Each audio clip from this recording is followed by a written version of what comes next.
Welcome, bookworms, to another exciting episode of Book Review Special. I'm your show host, Mitali Uri, and today we are diving into a mind-bending exploration with Nathan J. Murphy's The Ideas That Rule Us. So buckle up because this book will challenge everything you thought you knew about yourself and the world around you.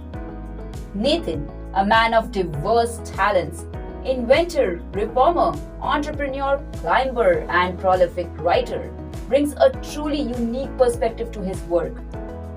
The central theme of his book is simple yet profound. The invisible ideas we hold shape who we are and how we navigate life. These ideas can be both liberating and limiting, propelling us forward or holding us back. Murphy delves into several key areas that will help you questioning your own belief systems.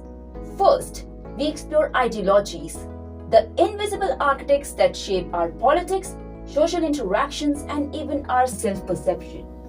Think of them as the blueprints for societies.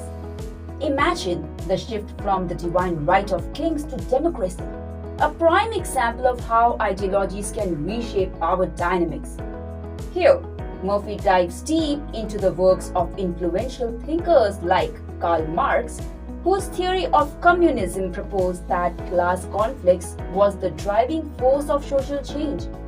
This ideology has had a profound impact on global politics and economic systems.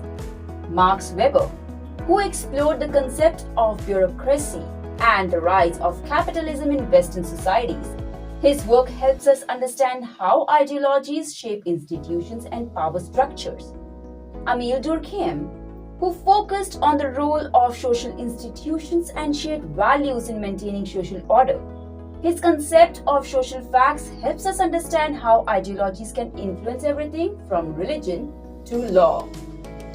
Next, we journey into the neocortex, the region of our brain responsible for abstract thought. This ability to imagine the future, reflect on the past, and act on those thoughts sets us apart from other animals and fuels progress. Religious reformers, for instance, used abstract thought to envision alternative forms of worship, ultimately leading to societal shifts. But ideas are not static. Murphy compares them to living organisms that evolve. Just like the Soviet Union's rigid adherence to communism led to its downfall, ideas that don't adapt to changing realities can have significant consequences. This concept underscores the importance of adapting our beliefs to navigate our complex world. We see abstract thought in action across various aspects of life. Number 1. Politics. Think of ideologies like democracy, socialism, and nationalism that shape political systems. Number 2. Religion. Abstract beliefs about gods, the afterlife, and the morality guide religious practices. Number 3. Our self-perception and interactions are influenced by constructs of self, ethnicity, and gender. Number 4. Culture. Art, language, traditions, and customs shape social norms and values within communities. Culture, the glue that binds communities, plays a huge role in shaping our beliefs. From traditional dances celebrating history to folk tales conveying morals, abstract thought is embedded within every facet of culture.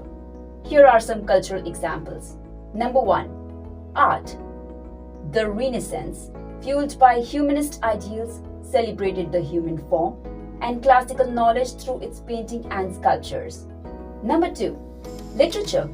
Chinese philosophy emphasizing concepts like filial piety is reflected in classic texts like the Analects of Confucius. Number 3. Social norms. The Japanese emphasis on collectivism is evident in their emphasis on bowing and respecting social hierarchy. Well, these are just a few examples of how culture reflects and reinforces abstract ideas. Political decision-making is also influenced by abstract ideas. Democracy emphasizes equality and representation, while nationalism fosters unity. These concepts shape the goals and priorities of policymakers. Well, religious practices too incorporate abstract concepts to guide morality and behavior. For example, Christian confession encourages self-reflection, responsibility, and moral improvement.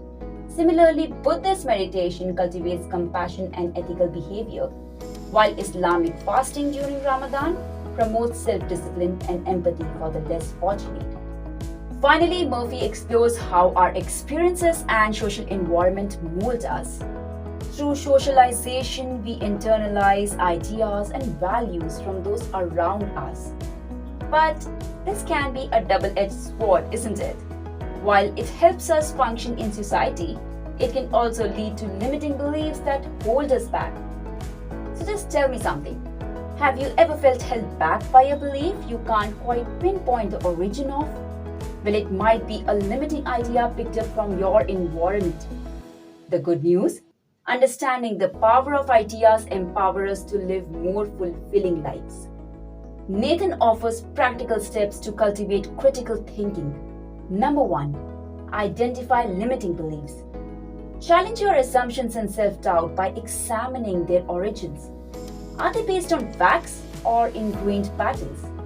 Number 2. Embrace empowering ideas.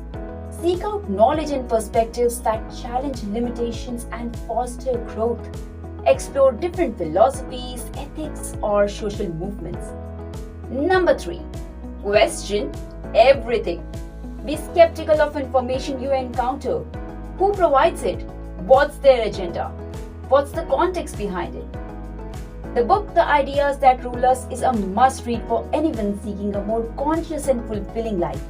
It challenges us to examine our beliefs and choose those that guide us towards a brighter future. So what are you waiting for? Grab a copy and get ready to have your mind blown. This episode is just the beginning. I would recommend you to reflect on these questions. Number 1. Consider an ideology that has significantly impacted your life. How has it influenced your decisions and actions? Think capitalism, feminism, environmentalism. Number 2. In what specific ways do you utilize abstract thought in your daily life? Can you think of concrete examples, perhaps related to your religious beliefs or cultural practices? Number 3. Reflect on your upbringing and social circles. How have they shaped your values and self-concept? Did they influence your self-concept in a positive way or a negative way? Share your thoughts at showselftalk@gmail.com. If you would like to learn more about the book or the ideas we discussed today, check out the link in the episode description. And don't forget to subscribe to Self Talk Show for more book reviews, insightful discussions, and practical tips and strategies for your self-improvement journey. This is Mithali signing off. Thank you for tuning in.